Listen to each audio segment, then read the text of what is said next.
After years of accused shadow banning and censorship, some conservatives are ditching Twitter for a new social media app known as Parler.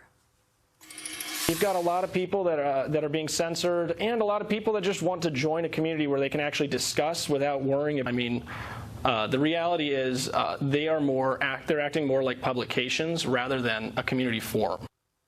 The Trump administration also checking out the social site. So is Parler the new solution for conservatives? Social media strategist Chris Ruby joins us now. And you are on Parler. You downloaded it. You've been scrolling through it.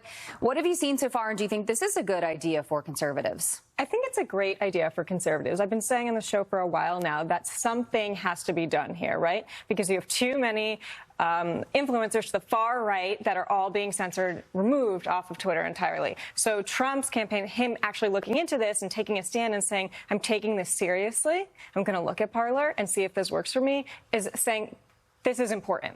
Right. But on one hand, I guess we'll get to the Trump administration in a second. For everyday conservatives who are on Twitter and who are being silenced, do you want to necessarily stop fighting the fight? Do you know what I mean? Like, it almost seems like if you give up on Twitter, then you bow down to those who are trying to silence you.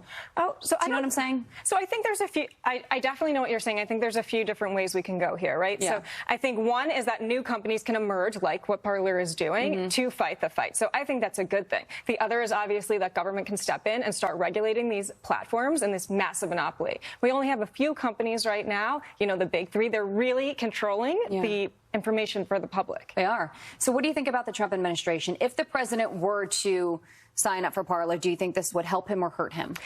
I think it would help and hurt him. So on the one hand, I think, so I think on the one hand, it would definitely help him in terms of taking a stand and saying, you know what, I'm moving over here onto this platform to regain market share with some of my base that I may have lost. On the other hand, it could hurt him if he said, I'm only moving to Parler, I'm removing myself from Twitter, and then everyone else is not going to be able to hear his message. Right. He wants to be able to reach the most amount of people that he can, and right now he does that on Twitter. Correct. And you say this is just the beginning of what's to come.